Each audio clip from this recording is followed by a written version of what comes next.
Oke, baik, kita mulai kuliah kita pada siang hari ini. Assalamualaikum warahmatullahi wabarakatuh. Waalaikumsalam warahmatullahi wabarakatuh. Alhamdulillah, pada siang hari ini kita kembali melanjutkan materi kuliah anggaran kita yang sesuai dengan RPS. Insya Allah hari ini kita sudah membahas terkait dengan anggaran kas. Ya. Anggaran kas, ya. Jadi anggaran kas itu merupakan anggaran yang paling wajar. Kenapa saya sebut itu paling wajar? Ya karena mayoritas anggaran itu orientasinya ke kas.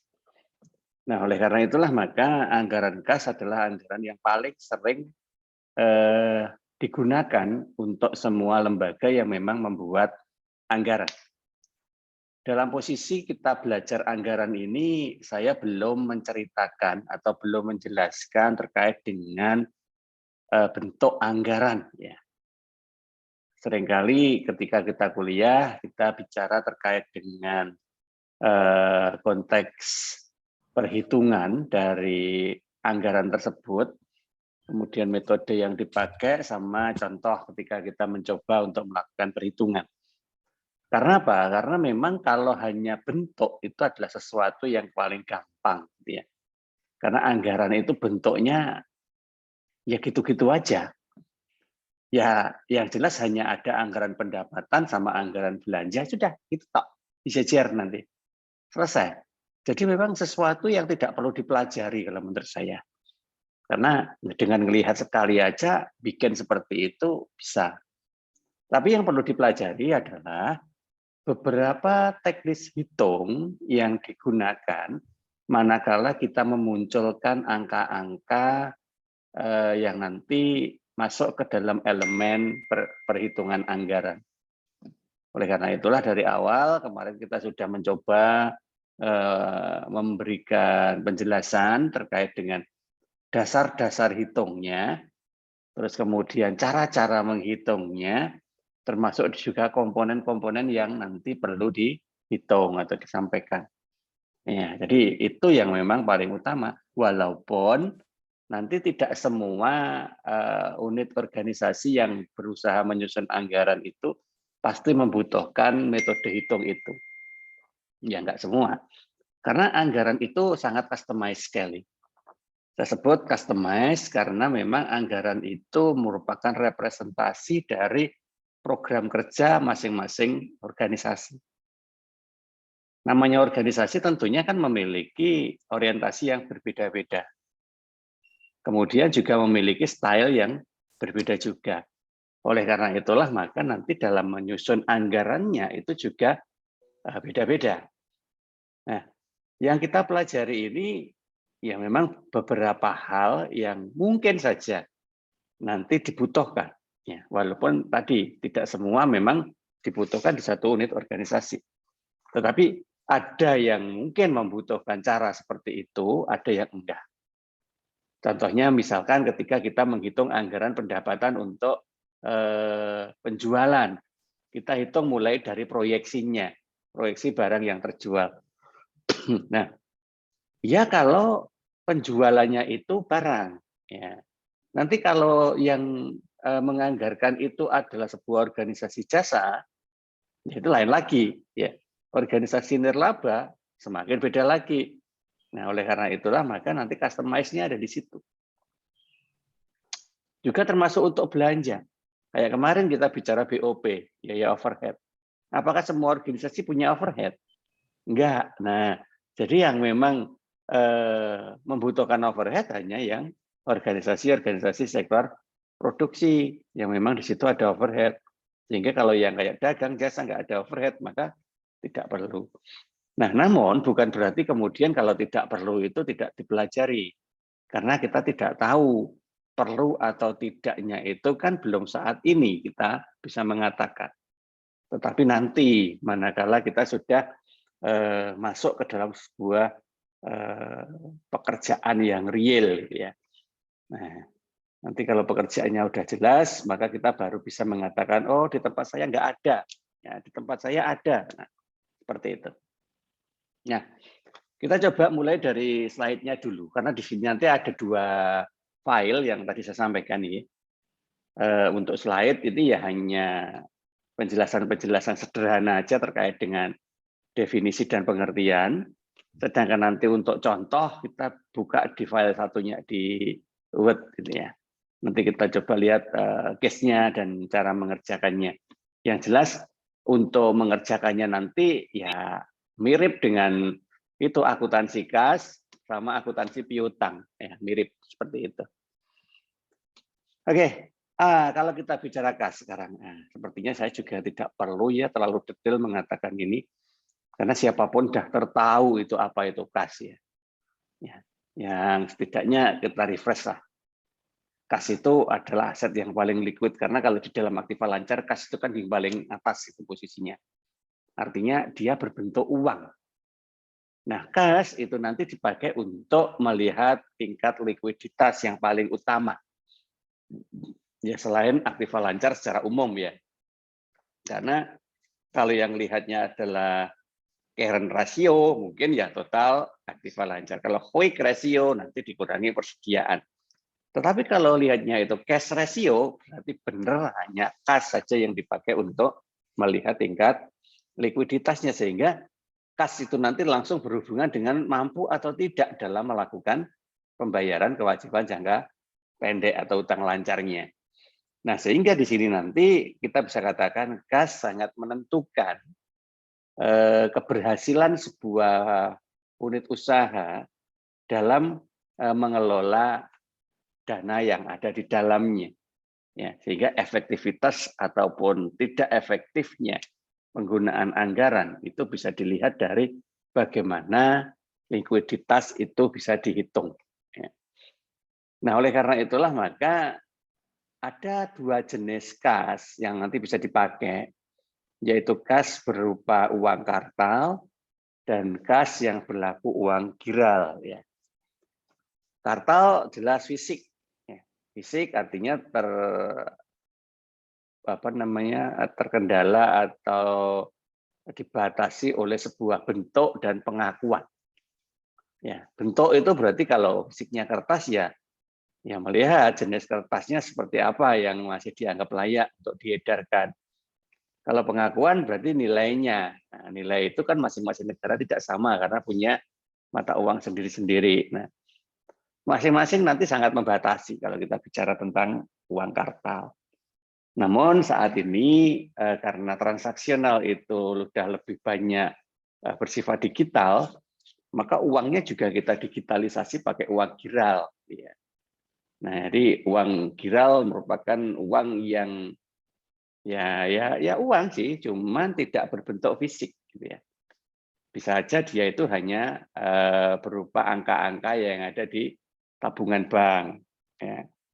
Ada juga yang berupa pengakuan surat berharga, nah, cek, dan seterusnya yang hanya berupa angka, tidak ada bentuk fisiknya. Nah, itu semua sebenarnya sudah bisa berfungsi. Karena apa? Karena transaksinya juga tidak butuh uang fisik. Justru kalau pakai uang fisik nggak fungsi, gitu ya. Mau bayar pakai GoPay misalkan ya, pakai OVO, ya kalau fisik nggak bisa. Yang bisa ya hanya pakai digital seperti GoPay atau OVO seperti itu. Itu namanya giral. Nah, uang giral ini sebenarnya akan bisa berlaku manakala ada pihak yang bertanggung jawab untuk nilainya. Kalau kita bicara giral, rata-rata memang bank yang paling bertanggung jawab ya, karena semua uang itu ada di bank, hanya bentuknya aja yang macam-macam.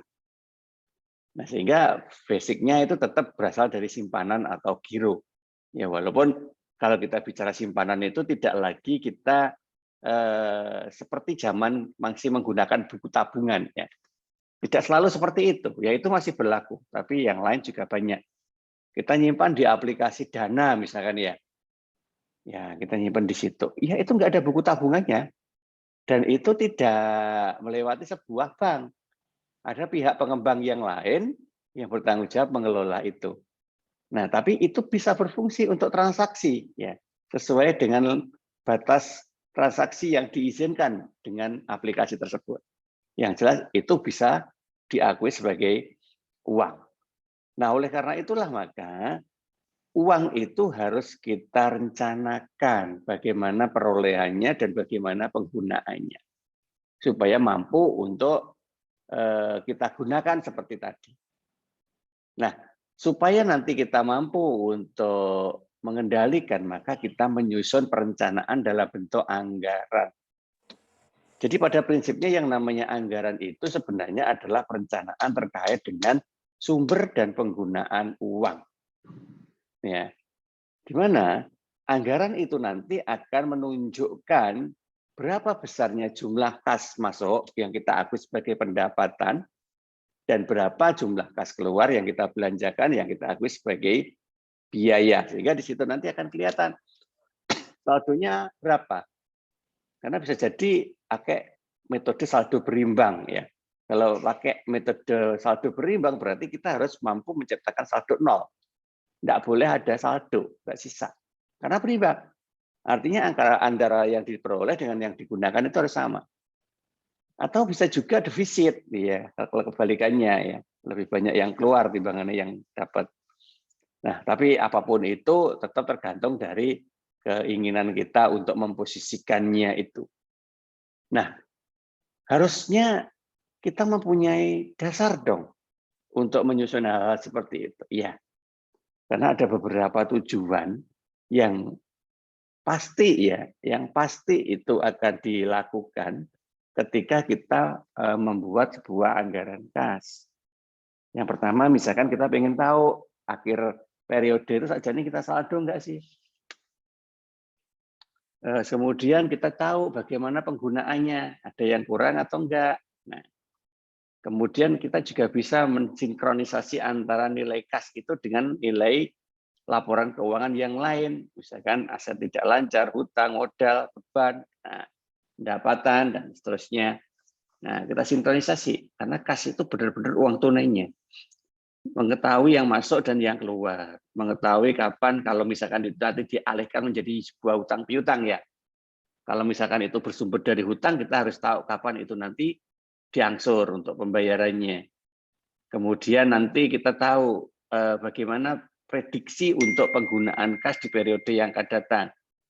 Nah, oleh karena itu nanti kalau perusahaannya itu berbasis profit, maka tahu juga kemungkinan dari perputaran seperti itu kita bisa laba atau tidak.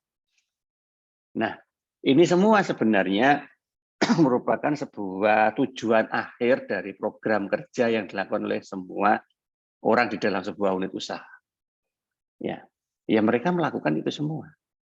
Karena orientasinya nanti bisa berhasil, di mana keberhasilan itu dilihat dari seberapa banyak dana kas yang tersisa dari semua perputaran yang terjadi. Nah, sehingga dari situlah kita bisa mencermati bahwa keberadaan dari kas itu sendiri sebenarnya dipengaruhi oleh banyak aspek. Yang pertama tadi, operasional yang jelas. Ya, karena tujuan utama keberadaan kas itu tadi adalah untuk menjamin kelancaran operasional usaha dari perusahaan tersebut. Nah, sehingga menjadi biaya yang dipakai untuk operasional. Dan itu tidak boleh putus. Ya. Sehingga kita harus bisa memastikan setiap kali ada cash keluar, harus ada cash masuk. Supaya cash in, cash flow itu tadi terjadi. Ya. Kemudian yang kedua bisa juga untuk investasi kalau uang kasnya itu ada yang berlebih. Karena sebenarnya daripada disisakan dalam bentuk kas tunai, lebih baik langsung dalam bentuk aset operasi, ya, hasil penanaman modal. Nah, di sini tentu kegiatan investasi perlu dipikirkan. Supaya apa? Ya supaya kas itu nanti tetap berdaya guna ke depan. Nah, karena apa? Karena investasi itu sendiri kan nanti bisa diakui di dalam aktiva lancar. Ya. Nah, di dalamnya. Sehingga walaupun dia itu mengurangi jumlah kas, tetapi jumlah kas yang berkurang itu tetap sama-sama berada di aktiva lancar. Sehingga ketika dihitung likuiditasnya tadi dia tetap aman. Beda dengan misalkan dibelikan untuk aktiva tetap. Kalau dibelikan aktiva tetap, misalkan selain tanah ya, itu nanti kan justru akan menurun nilainya. Kenapa? Yang pertama karena di situ ada penyusutan. Dan yang kedua, di situ nanti berada di posisi di luar aktiva lancar sehingga tidak bisa membantu likuiditas. Nah, sehingga lebih banyak diarahkan ke investasi. Nah, kegiatan-kegiatan operasional sing non investasi tadi masuk kategori kegiatan pendanaan. Nah, walaupun di dalam posisi kas, di dalam aktiva lancar, kita belum menjelaskan itu sumbernya dari mana. Tetapi pada prinsipnya sebenarnya sumber-sumber yang ada di aktiva itu pasti berasal dari dua aspek besar, yaitu kalau nggak hutang ya modal. Ya, tergantung situasi yang terjadi itu lebih banyak dipengaruhi oleh sumber apa. Nah, inilah yang kita sebut dengan nama kegiatan pendanaan. Nah, oleh karena itulah maka nanti ketika kita mencoba menyusun anggaran kas, itu harus kita tetapkan dulu. Kas yang kita susun itu sebenarnya dipakai untuk orientasi jangka apa? Karena ada dua ya di dalam pendekatan penyusunan anggaran kas. Yang pertama orientasi kas jangka pendek, artinya di bawah 1 tahun. Ya. Atau yang kedua pendekatan anggaran kas jangka panjang, yang nanti di atas 1 tahun. Nah, rata-rata kalau kita bicara perencanaan anggaran itu ya maksimal setahun, ya maksimal setahun. Jadi rata-rata yang disebut anggaran kas itu ya jangkanya pendek, karena maksimal 1 tahun. Nah, yang jangka panjang itu seperti apa? Jangka panjang itu biasanya kalau dipakai untuk membuat data baru. Data baru terkait dengan pengembangan suatu kegiatan yang ada di organisasi itu. Nah, sehingga tidak hanya bisa disupport oleh data jangka pendek, tetapi coba dianalisis potensinya kalau misalkan di jangka yang panjang. Nah, sehingga membutuhkan aliran kas di dalam anggaran kas jangka panjang. Nah, lebih enaknya kita langsung aja melihat di ilustrasi penyusunan kasnya ya. Nah, ilustrasinya sebenarnya di sini ada, tapi kita lebih enak melihat di ini aja ya. Kita lihat di slide yang satunya ya terkait dengan case dari anggaran kas. Ya. Silakan dibuka di file yang di Word ya. Di situ ada contoh untuk anggaran kas. Ya. Di situ juga kita bedakan antara anggaran kas yang jangka panjang dan jangka pendek. Ya. Nah, sehingga nanti di situ kita pakai juga untuk dasar pendekatan latihan kita. Kita mulai dari yang jangka pendek dulu ya. Katakanlah punya data seperti ini. Jadi gini, ketika kita mau menyusun anggaran, ya pasti membutuhkan data. Nggak mungkin tidak ada data kemudian kita mau menyusun anggaran, tidak bisa ya. Contohnya ini, kita mau mencoba menyusun ya 1 semester aja ya sampai Juni ya, Januari sampai Juni, 6 bulan.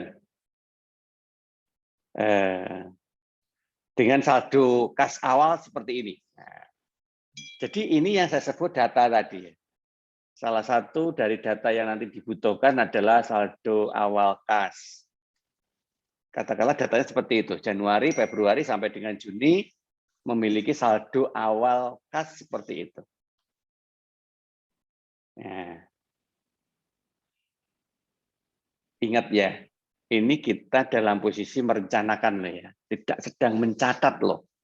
Karena saya bicara kas, khawatirnya kalian nanti jumbo sama pemahaman di akuntansinya.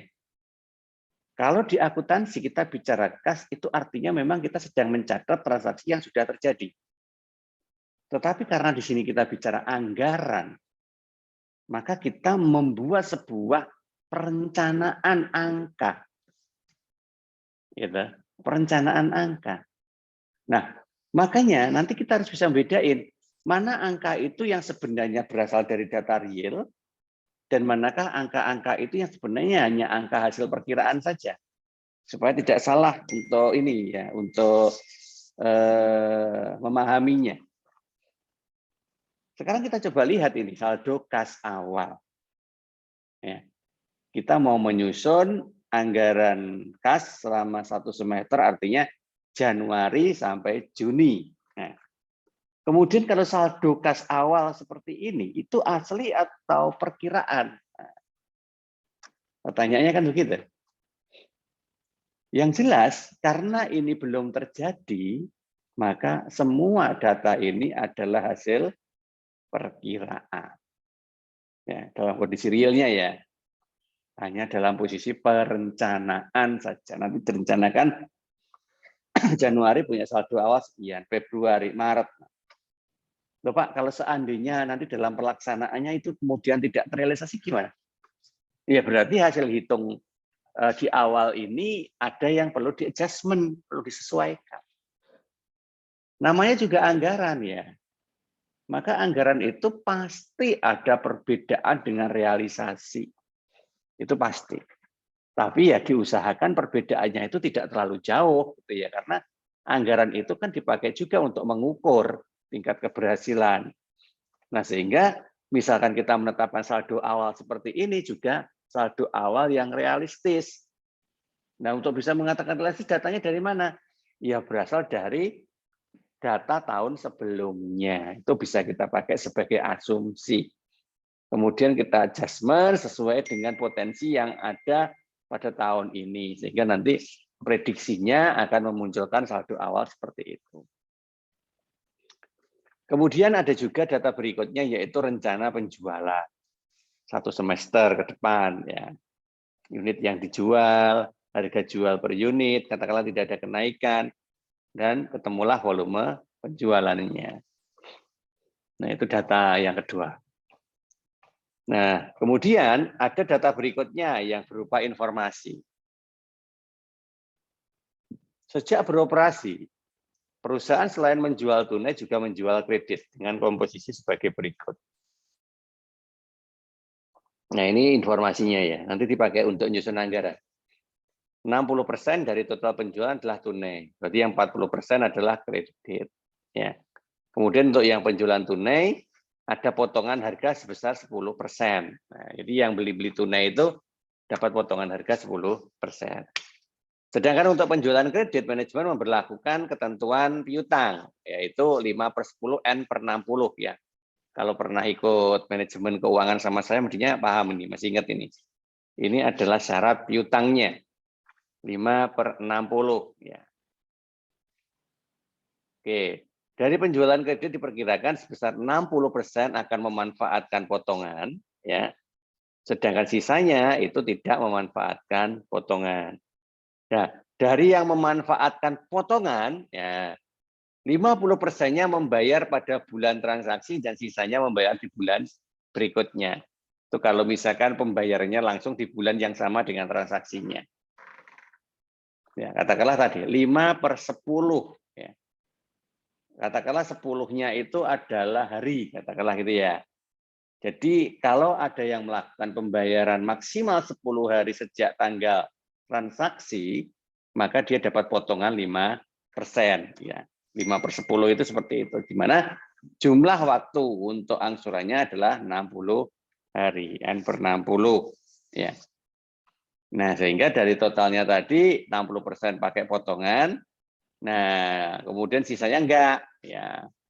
Artinya ada yang pakai 5%, ada yang enggak pakai 5%. Nah, kemudian yang enggak pakai potongan, itu 50%-nya, separuhnya akan dibayar pada bulan transaksi dan sisanya dibayar di bulan berikutnya. Jadi datanya bercabang, bertingkat. Jadi hati-hati nanti ketika menyelesaikan. Itu data yang kedua. Data yang ketiga, diperkirakan besarnya piutang tak tertagih atau disebut bad debt ya, adalah 5% dari penjualan kredit. Ya, kita rencanakan ada piutang tidak tertagih 5%. Nah, dari data tersebut diminta untuk menghitung besarnya cash of name awal tahun. Ya.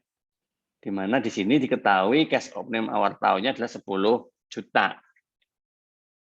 Kemudian melakukan pembelian bahan baku. Ya, ada penambahan persediaan ya.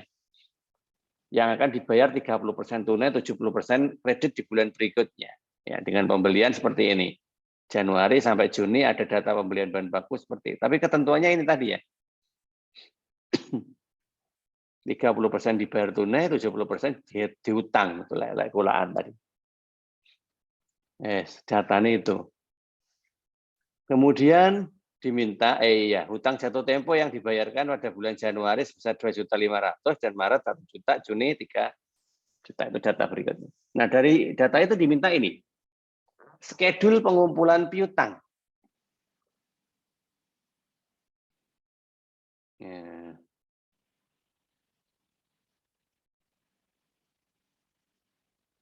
Oke, bentar ya. Saya kirim ini dulu.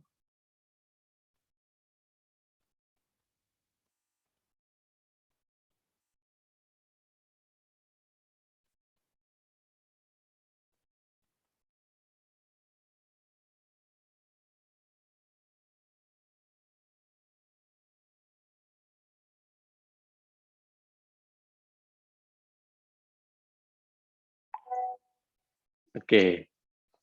Yang diminta seperti ini ya, menyusun schedule pengumpulan piutang. Ya, seperti ketika kita mengumpulkan piutang yang dulu pernah kita bahas di manajemen piutang yang pernah ikut saya.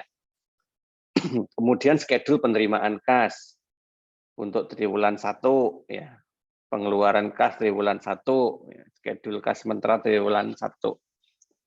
Ya rata-rata seperti ini yang diminta untuk diberikan informasi laporannya. Ya. Bagaimana pengumpulannya, penerimaan, pengeluaran, dan saldo akhir kas sementara. Masalah mau 1 triwulan, mau 2 triwulan, itu ya tergantung data. Ya. Oke, sekarang kita coba melakukan penyelesaiannya. Kita masih bicara jangka pendek ya, karena masih bersifat triwulan. Pertama, kita membuat sebuah tabel penjualan menurut pembayaran dan penerimaan kas dari penjualan tunai. Jadi nanti tolong dibedain antara penjualan tunai dan kredit. Ya, karena pengalinya itu beda kasus. Ya. Oleh karena itu lebih baik dihitung tersendiri. Oke, kita mulai dari hitungan tunai. Ya, datanya dari sini tadi ya. Nah, oke. Ini adalah hasil penjualannya. Total, ya, total. Nah, dari situ 60% itu dibayar tunai, gitu. Kemudian 40% dibayar kredit. Maka kita masukin di sini. Ya. Total penjualannya tadi kita masukkan semua. Oke, kemudian 60% tunai 9 juta. Ini 9.900.000 dan seterusnya. Ya. Nah, kemudian tadi ada potongan penjualan 10%. Ya, 10% dari mana? Ya, dari penjualan tunai tentunya kan. Nah, yang beli tunai itu ada potongan penjualan 10%. Nah, oke, masukkan di sini. Nah, setelah itu baru kita hitung netonya. Berarti tunai dikurangi potongan. 8.100.000 dan seterusnya. Oke, selesai. Penjualan tunai selesai. Kemudian yang berikutnya, ini bisa dijadikan satu tabel dengan dikasih jarak begini, bisa juga dibuat di tabel terpisah ya, untuk penjualan kreditnya. Ya monggo lah, terserah mana yang paling mudah. Ini kebetulan saya buat jadi satu aja, karena dapatnya contoh ya, seperti ini. Nah, penjualan kredit yang 40%, berarti kita masukkan di sini, ya dari total penjualannya. Nah, dari penjualan kredit itu ada yang tidak tertagih, 5%. Kita sebut bad debt tadi. 5% dari penjualan kredit. Oke. Sekian. Nah, kemudian netonya baru ketemu. 6 juta dikurangi 300.000. 5.700.000 dan seterusnya. Oke. Kalau ada yang nggak paham, nggak apa-apa, langsung menyela ya. Nah, ini tabel pertama terkait dengan schedule penerimaan dan penjualan pada triwulan 1. Loh Pak, kok triwulan? Ini kan Januari, Februari, Maret sampai 6 bulan. Kalau misalkan triwulan berarti kan cukup sampai di sini aja, Maret. Iya. Jadi begini ya. Ini kita menyesuaikan dengan data. Karena tadi datanya itu adalah 1 semester, maka ya saya hitung 1 semester. Seandainya misalkan karena tadi di sini yang ditanya itu hanya triwulan, hanya 3 bulan berarti ya nggak apa-apa kalau kalian hanya memunculkan 3 bulan saja. Ya seperti itu. Ya tergantung dari permintaan datanya. Nah, dari apa yang tadi tertulis di tabel, itu nanti penjelasannya bisa dilihat di ini, keterangan penerimaan dan penjualan tunai ini, di bawahnya ini. Ya. Nanti silahkan dilihat di situ untuk dari mananya angka-angka yang ada di atas tadi. Oke, kelihatan semua di situ. Nah, kemudian kalau itu sudah jadi, kita baru menghitung pengumpulan piutang atau penerimaan kas dari penjualan kredit. Ya. Yang pertama kita munculkan di situ adalah piutangnya. Tadi di sini kan sudah ketemu nih, piutangnya ini 5.700.000 ya, di bulan Januari. Ya sudah, itu diakui sebagai piutang neto di bulan Januari dan seterusnya. Datanya ngambil dari akhir tabel yang atasnya tadi. Kemudian berdasarkan dari data yang di atas tadi, ada ketentuan bahwa piutang yang mendapat hak diskon itu adalah 60%. 60% dari apa? Ya 60% dari piutang neto gitu ya. Nah, sehingga kalau piutang netonya 5.700.000 maka 60%-nya adalah 3.420.000. Ya, masuk di situ. Februari, Maret dan seterusnya itu kan tinggal ngikutin lagi aja datanya menyesuaikan. Kemudian ada diskon 5%. Nah, ini. Diskon 5% itu merupakan piutang yang mendapat hak diskon karena apa? Melakukan pembayaran di awal untuk angsurannya. Tadi kan 5/10. Jadi semua orang yang memperoleh ketentuan bahwa dia itu membayar 10 hari semenjak tanggal pembelian, maka dia dapat diskon 5%. Nah, seperti itu. Katakanlah di bulan Januari diskon 5%-nya dari ini yang mendapatkan hak diskon. Ya. Sehingga di sini nanti pengalinya ini 3.420 dikali 0,05 atau 5%. Nah ini ya. Nah, ketemu 171.000 ya. Nah, yang lain sama ya, yang lain sama caranya. Tinggal menyesuaikan aja datanya dengan yang atasnya itu. Oke. Nah, setelah kita menemukan hitungan diskon, baru nanti kita bisa menghitung berapa piutang netonya. Ya, karena diskonnya sudah dikeluarin haknya. Ya, piutang neto artinya piutang yang mendapat hak diskon dikurangi dengan diskonnya. Nah, di sini 3.420 dikurangi 171 ya. Jadi ketemu 3.249. Ini 3.573 dan seterusnya. Nah, nanti yang membedakan hanya diskonnya. Sehingga hasilnya nanti bisa beda. Oke. Nah, dari piutang ini ya, piutang 5.700.000 ini kan yang neto adalah 3.249 ya. Berarti kan ada piutang yang enggak mendapat diskon, ya, di mana di situ ada 40% kata-kata. Ya.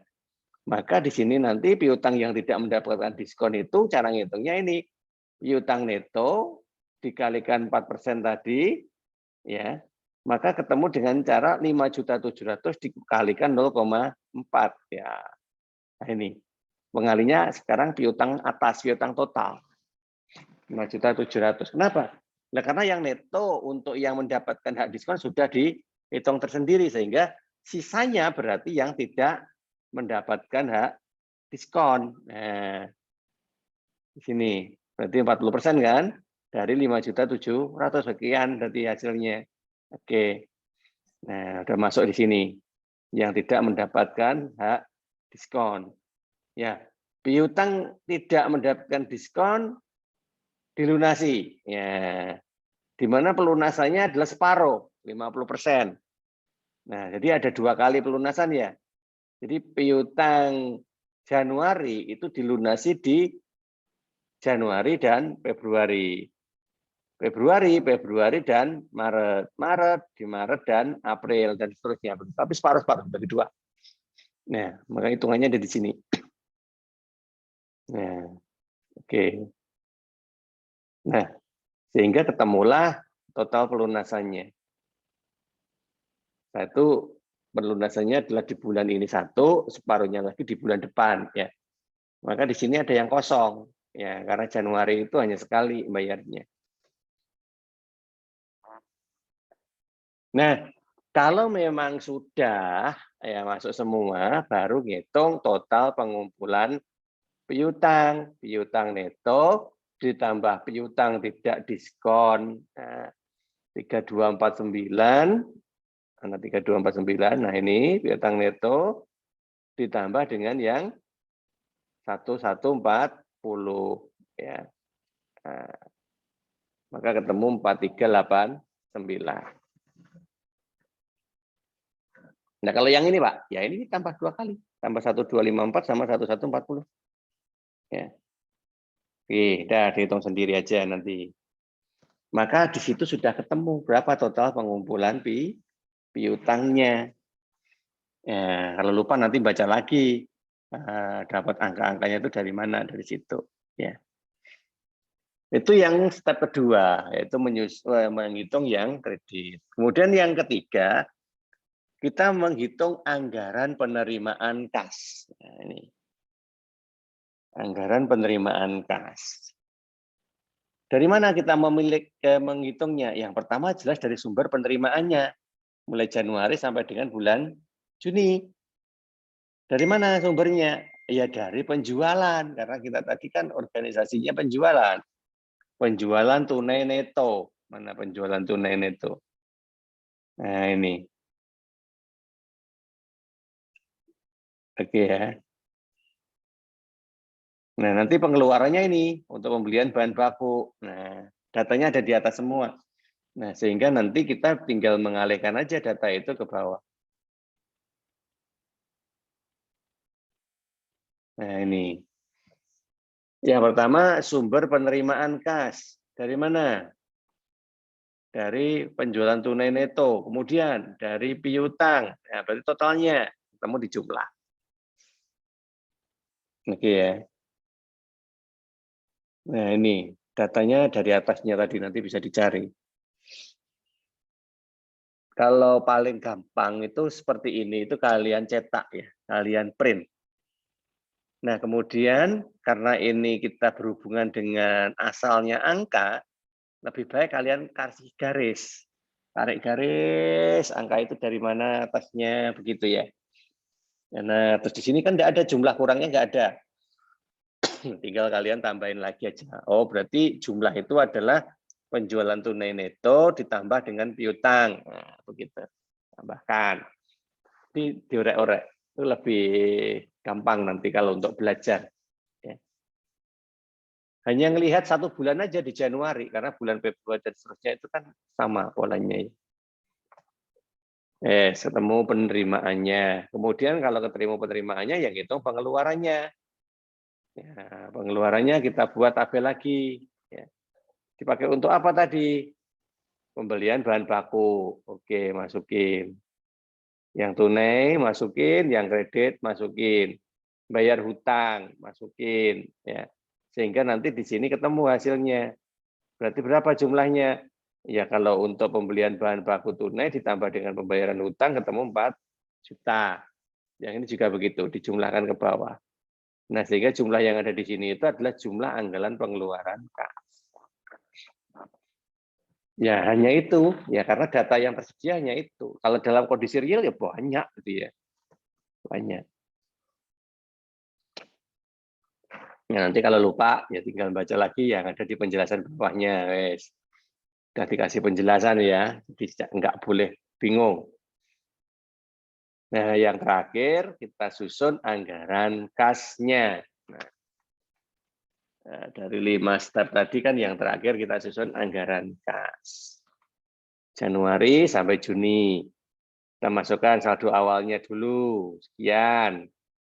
Kemudian penerimaannya dari penjualan dan piutang. Kemudian ketemu jumlah kas tersedia ketika saldo awal ditambah penerimaan. Kemudian baru masukin pengeluaran. Ya. Nah, sehingga ketemu saldo akhir. Dimana saldo akhir adalah total kas tersedia dikurangi dengan semua pengeluarannya. Nah, maka ketemulah saldo kas akhir. Nah, ketemu saldo kasnya sebesar itu. Nah, di perencanaannya seperti ini, gitu ya. Kalau realisasinya nanti ya bisa berubah. Oke, monggo untuk yang jangka pendek, kalau ada yang mau tanya silakan.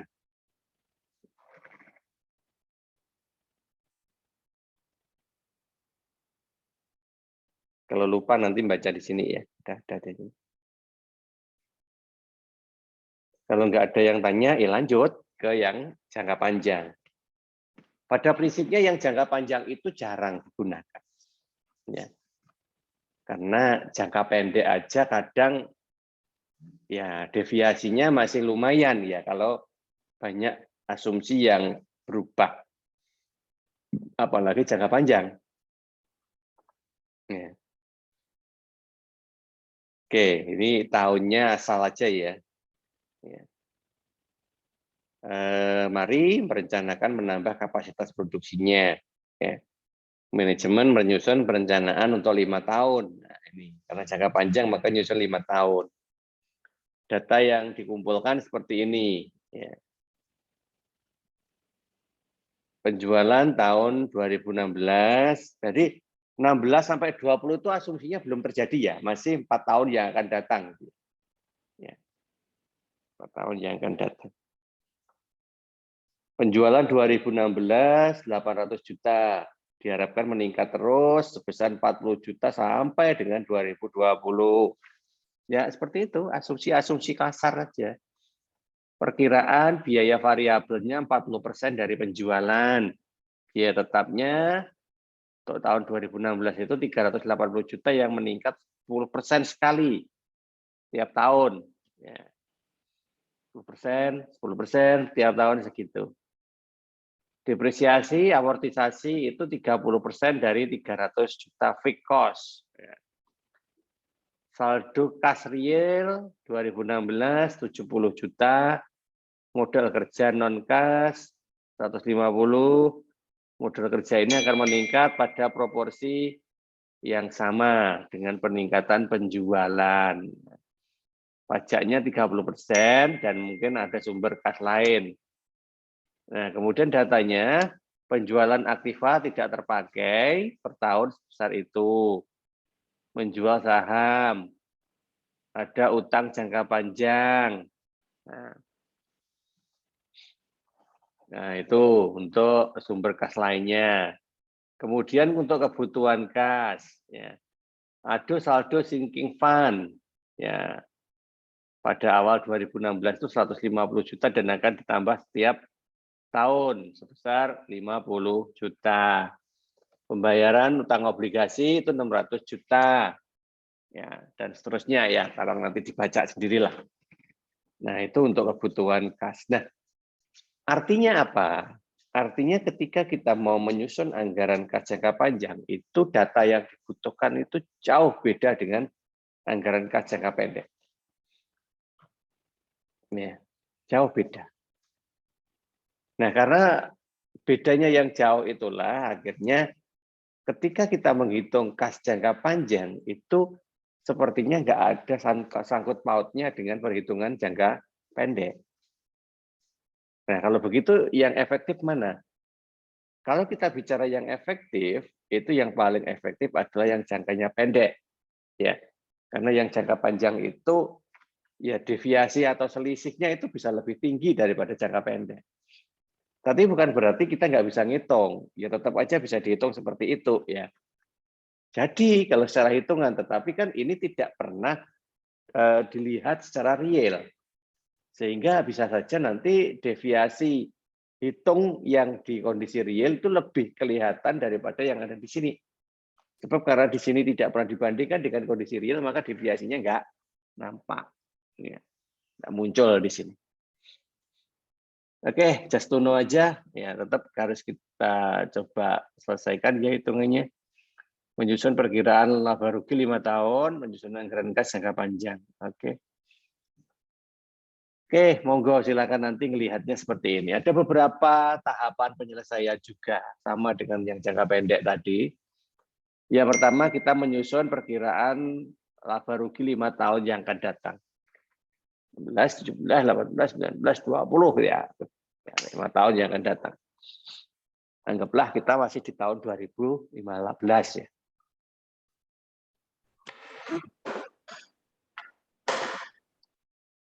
Oke, sekarang kita masukin penjualannya tahun 2016, 17 dan seterusnya. Ya, ngelihatnya di sini ya.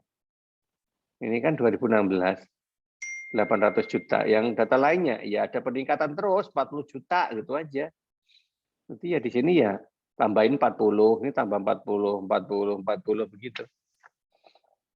Terus kemudian biaya variabelnya 40%.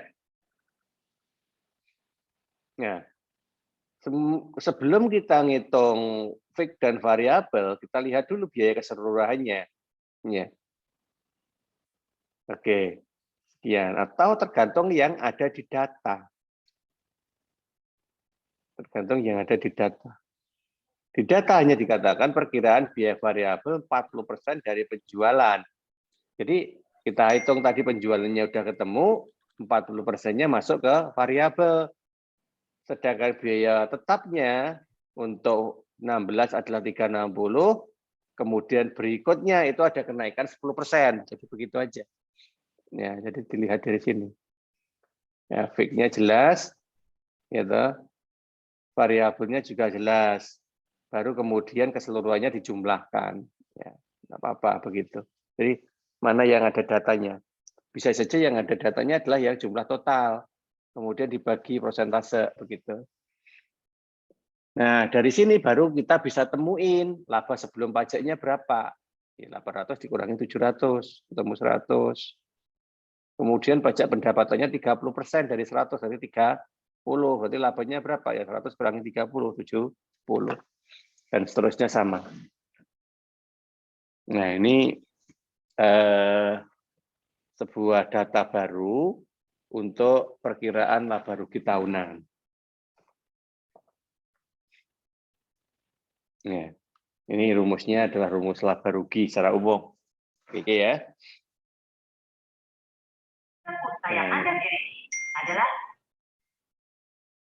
Nanti kalau lupa silakan lihat di keterangan yang ada di bawahnya. Ya, ada di sini. Ya, di situ sudah dibekali penjelasan ya dari mana tadi angka-angkanya. Jangan sampai lupa. Dan tidak boleh salah loh ya. Nanti kalau misalkan adalah senilai rupiah. Habis ya pulsanya ya. Iya. Oke, diselesaikan dulu ya. Nah, sehingga di sini nanti kalau misalkan kalian ada data baru yang nanti harus dikerjakan, insya Allah polanya sama ya. Insya Allah polanya sama ya. Mungkin hanya kondisi-kondisinya aja yang berubah. Seperti ini misalkan tadi di sini kan ada mengatakan ada yang meningkat terus 40 juta nanti diganti meningkatnya tidak stabil, nah, misalkan begitu dan seterusnya. Mungkin hanya menyesuaikan hal-hal seperti itu aja sih. Atau mungkin datanya langsung tersaji semua, nah malah mungkin ya customize-nya seperti itu, tapi polanya tetap akan sama. Nah, kalau kita sudah ini menghitung terkait dengan rencana laba rugi, kita lanjut dengan menyusun anggaran kas jangka panjangnya. Oke.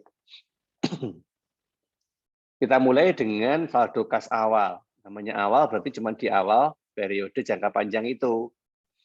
Ya, 70 juta. Datanya dari atas ya semua ya, nanti tinggal dilacak aja ya. Nah, modal kerja non-kas, keseluruhan modal kerjanya, dan kenaikannya. Nah, nanti keterangannya di sini. Nah, jadi semuanya sebenarnya sudah tinggal membaca aja di situ, dan insya Allah sudah akan kelihatan. Nah, sehingga anggaran kas tahunannya juga akan muncul mulai dari saldo awal, kemudian keuntungan, depresiasi, penjualan, saham, ya. Terus utang bank kalau ada, ya, dan total kas, pengeluaran-pengeluarannya, sehingga ketemu saldo akhir tahun. Ini endingnya ya, endingnya untuk jangka panjang seperti ini. Ya, cuman ya sekali lagi ini hanya contoh ilustrasi kalau sampai di sini ini ya, hanya contoh ilustrasi. Sebagian data yang muncul di sini itu memang tidak ada dari atas, tidak ada. Artinya apa? Artinya sebenarnya nanti banyak sekali kok data-data yang tersedia yang tinggal dimasukin, ya. Atau kalau nggak begitu ya nanti tinggal dihitung aja, ya. Tinggal dihitung aja. Nah, oleh karena itulah nanti yang penting dipahami dulu apa sih kebutuhan data yang digunakan untuk menyusun anggaran kas jangka panjang itu. Ya. Nah, kalau misalkan pola-pola ini tadi penjelasannya pengen lebih jauh dan ingat, nanti bisa dilihat di ini keterangan, ya keterangan untuk anggaran kas tahunan. Nanti silahkan dilihat di situ. Oke, monggo. Silakan jika memang ada yang belum dipahami.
Ya, monggo. Tadi kan di soal sudah terdapat variabelnya. Apakah itu nanti setiap soal berikutnya ada variabelnya sudah ditentukan atau iya sudah ditentukan? Selama memang variabel itu adalah data, maka itu pasti ditentukan, ya. Karena kita kan hanya berlatih mengerjakan, tidak sedang membuat sendiri. Ya, jadi ada perbedaan ya Mbak antara latihan dengan realitas nanti. Kalau latihan itu segala sesuatu yang nanti dibutuhkan dan itu dianggap sebagai sebuah data, maka itu nanti akan tersedia. Walaupun bisa saja nanti kalimat penyampaiannya tidak selalu berbentuk angka. Contohnya seperti ini. Yang tadi kita sebut Nah, ini ya. Penjualan pada 2016 800 juta. Artinya kan hanya diketahui penjualan tahun 2016 saja. Nah, kemudian sampai tahun 2020 berapa? Tidak ada datanya. Tetapi diganti dengan kalimat ada harapan meningkat terus sebesar 40 juta per tahun. Nah, seperti itu. Berarti itu kan sakjane sudah masuk kategori data. Sampai di sini kita nggak boleh kemudian ngomong 2017 nggak ada datanya, Pak. Nggak boleh. Ya, karena sudah terwakili dari kalimat ini tadi. Nah, seperti itu yang saya sebut dengan data. Ya. Kemudian kayak ini juga, perkiraan biaya variabel 40% dari penjualan. Nah, jadi berarti kan kita harus tahu dulu penjualannya tadi berapa. Baru yang 40%-nya itu adalah variabel. Nah, 40% untuk fixed cost-nya itu 10%. Nah, itu tadi, itu ditentukan kalau di dalam soal. Gitu ya. Nah, saya sebut berbeda dengan kondisi real itu gimana? Ya karena kalau di dalam kondisi real, data itu kan harus cari sendiri. Artinya sebelum kita menyusun anggaran, itu harus ada rembukan bareng dulu dengan semua pihak yang berkaitan dengan pengelolaan keuangan. Ya, kayak seperti ini. Katakanlah gimana kita bisa menentukan kalau tahun 2016 tahun depan ya kalau kita lihat dari sini ya. Gimana kita bisa menentukan berapa penjualan tahun depan? Secara angka. Nah, ya berarti kan kita lihat asumsi rata-rata penjualan kita selama beberapa tahun katakanlah ya. Nah, kemudian kita buat rata-rata itu menjadi sebuah kenaikan. Nah, misalkan begitu. Oh, kalau begitu ketemulah angka 800 juta untuk tahun depan. Nah, terus kenaikan-kenaikan yang kita pakai untuk membuat rata-rata tadi berapa sebenarnya kalau dirupiahkan?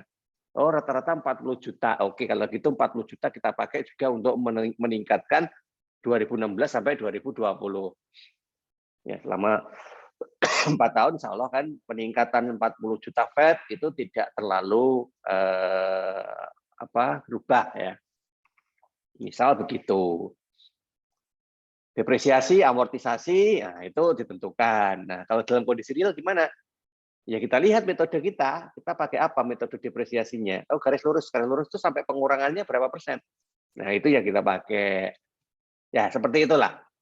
Jadi, kalau hanya untuk latihan, hanya untuk soal, itu beberapa data itu pasti disajikan.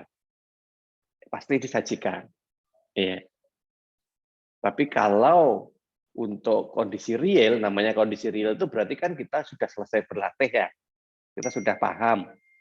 Berarti kita harus menentukan sendiri, nanti saya butuh data apa. Nah, sehingga nanti ketika rapat itu ya bersama-sama memecahkan data yang diperlukan itu harus disiapkan. Jadi seperti itu. Terima kasih, Pak. Oke, mungkin ada yang lain. Yang penting ini ya, yang penting itu kalian memahami alurnya dulu. Ya. Terutama yang jangka pendek, ya, terutama yang jangka pendek ini. Ya, untuk penjualan jangka pendek itu yang paling utama harus dipahami dulu. Nanti kalau jangka panjang itu kan kondisional ya. Kadang ada, kadang enggak karena untuk bisa membuat anggaran sampai 4 tahun ke depan itu kan juga butuh keberanian. Ya. Tapi kalau jangka pendek itu mutlak tiap tahun harus dibuat, harus dihitung karena itu dasar untuk operasional program kerjanya. Oke, monggo silakan kalau ada lagi yang ditanyakan.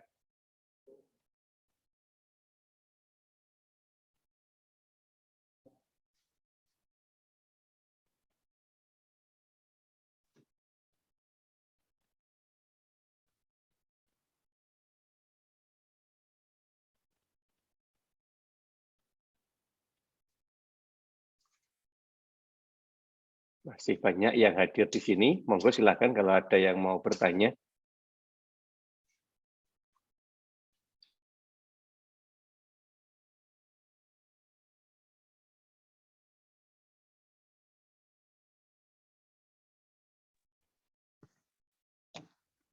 Silent is understand ya, berarti ya, paham.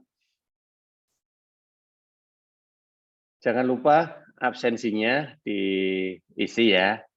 Mumpung jamnya masih mengcover. Udah kadung tutup, belum absen, lupa absen, nanti repot. Oke, jika memang belum ada yang ditanyakan lagi, ya nanti mohon dicoba untuk baca kembali ya materi yang sudah saya sampaikan itu. Coba dipahami, kalau memang ada yang belum dipahami baru konfirmasi. Tapi karena di situ saya sudah bekali dengan catatan, ya dari mana angka-angka yang di tabel atau di hitungan itu berasal, maka nanti pahami dulu dari catatan itu, ya cari benar gitu ya. Atau paling gampangnya yang tadi ya, kalian print saja itu, kemudian diorek-orek, angka ini datang dari sini, angka ini datang dari sini, panah-panah begitu. Ya, itu polanya Pak Arif kalau seperti itu. Ya. Nah, supaya tidak lupa bahwa angka itu bersumber dari mana.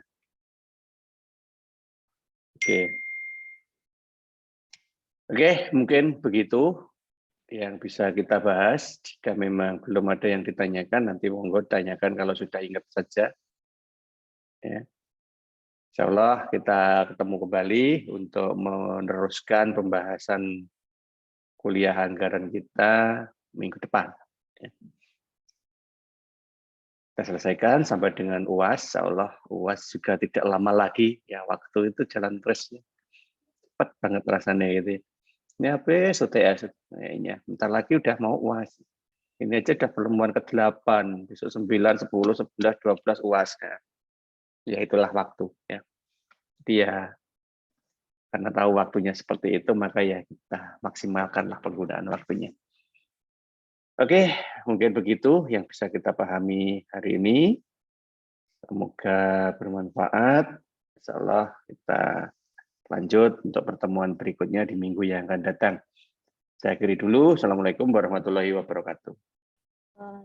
Waalaikumsalam warahmatullahi wabarakatuh.